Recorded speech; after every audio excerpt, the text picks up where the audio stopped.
Audio book 2 पुस्तक का नाम शिष्ट बने सज्जन कहलाएं। लेखक पंडित श्रीराम शर्मा आचार्य। भारतीय शिष्टाचार की विशेषताएं। इस संसार में विभिन्न प्रकार की राष्ट्रीयताओं, मजहबों, संप्रदायों, जलवायु, वातावरण का जो अंतर पाया जाता है और राजनैतिक, भौगोलिक, आर्थिक, सामाजिक आदि दृष्टियों से यह जिस प्रकार हजारों भागों में बटा हुआ है, उसे देखते हुए प्रत्येक मनुष्य में शिष्टाचार के एक से नियमों के पालन की आशा करना युक्ति युक्त नहीं है। हिंदू, मुसलमान और ईसाइयों के जातीय शिष्टाचार में अनेक बातें एक दूसरे से भिन्न हैं। फिर भी वर्तमान समय में वैज्ञानिक आविष्कारों के कारण सब लोगों का मिलना जुलना और उनका पारस्परिक व्यवहार, लेन देन इतना अधिक बढ़ गया है कि अब शिष्टाचार के कुछ ऐसे सामान्य नियम भी बन गए हैं जिनका ज्ञान प्रत्येक मनुष्य को होना उचित है। फिर भी हमारा कर्तव्य है कि हम सबसे पहले अपनी भारतीय सभ्यता और शिष्टाचार की जानकारी प्राप्त करें, क्योंकि निसंदेह यह सबसे प्राचीन सभ्यता है और जबकि संसार की अधिकांश संस्कृतियों का अंत कुछ सौ वर्षों में ही हो चुका है, वह पिछली हजारों वर्षों में स्थिर है। सच तो यह है कि अन्य सभ्यताओं का आविर्भाव इसी की प्रेरणा और अनुकरण से हुआ है। हमारे शास्त्रवेत्ताओं का कथन सर्वथा निराधार नहीं है। एतद् देश प्रसूतस्य सकाशाद ग्रजन्मनः स्वस्वं चरित्र शिक्षरेण पृथिव्याम सर्व मानवः, अर्थात इसी देश के ऋषि मुनि और विद्वानों के संसर्ग से पृथ्वी भर के मनुष्यों ने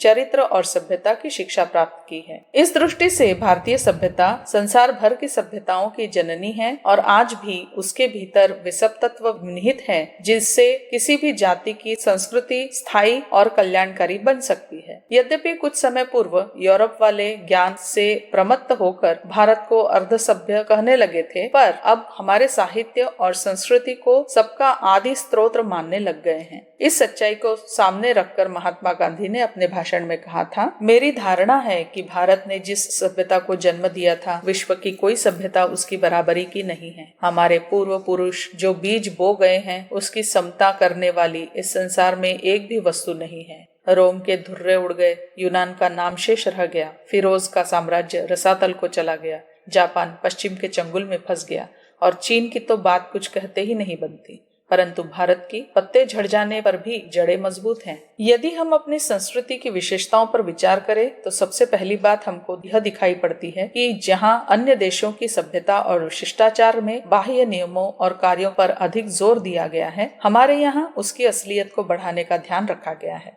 अगर हम किसी मनुष्य का प्रकट में तो बड़ा आदर सत्कार करें, किंतु पीठ पीछे उसकी निंदा करें, उसकी जड़ खोदते रहें, तो उस दिखावटी शिष्टाचार का कम मूल्य नहीं समझा जा सकता। भारतीय संस्कृति शिक्षा देती है कि हम अपने परिचितों के प्रति शिष्टाचार के बाहरी नियमों का पालन करते हुए उसके प्रति हृदय में सद्भावना और सहृदयता भी रखें। इन आंतरिक भावनाओं से ही हमारे व्यवहार में वह वास्तविकता उत्पन्न होती है जिसकी तरफ सच्चे व्यक्ति आकर्षित होते हैं। भगवान कृष्ण ने दुर्योधन के राजसी स्वागत को त्याग कर विदुर के अत्यंत साधारण आतिथ्य को स्वीकार किया, तो उसका कारण यही था कि जहाँ दुर्योधन का स्वागत दिखावटी था, वहाँ विदुर जी की भावनाएं पूर्ण रूप से आंतरिक थी। इसीलिए हमारे मनीषियों ने सम्माननीय व्यक्तियों के साथ आदरपूर्ण सत्कार का व्यवहार करते हुए उनके प्रति मन से श्रद्धा और सहायता के भाव रखने पर जोर दिया। शिष्टाचार और सद्भावना।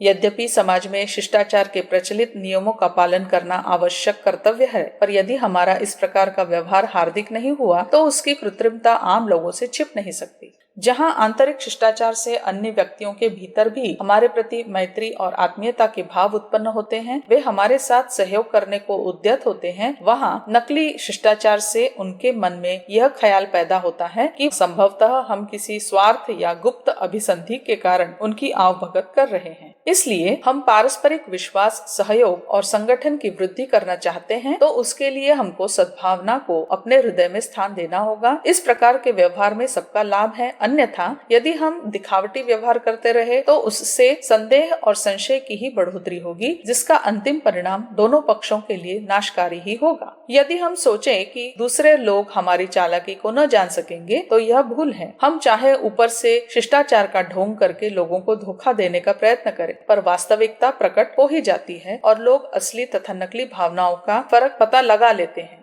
इसलिए हमको सबसे मैत्री भाव रखना चाहिए और किसी के प्रति मन में ईर्ष्या द्वेष को स्थान नहीं देना चाहिए। इसका आशय यह नहीं है कि हम हर एक अपरिचित व्यक्ति पर बिना समझे बूझे विश्वास कर लें और वे हमारी सद्भावना से अनुचित लाभ उठाकर हमको हानि पहुंचाएं। खासकर वर्तमान समय में धोखेबाजी की प्रवृत्ति बहुत बढ़ रही है और लोग सच्चाई सहृदयता का जाल फैलाकर दूसरों को ठगने का प्रयत्न करते रहते हैं। इसलिए हर एक के साथ प्रेम और शिष्टाचार का व्यवहार करते हुए सतर्क और सावधान भी रहना चाहिए और जो लोग अनजान में आकर मीठी मीठी बातें करें, किसी प्रकार के लाभ का सब्ज़बाग दिखाएं, उनकी मीठी बातों में हरगिज नहीं आना चाहिए।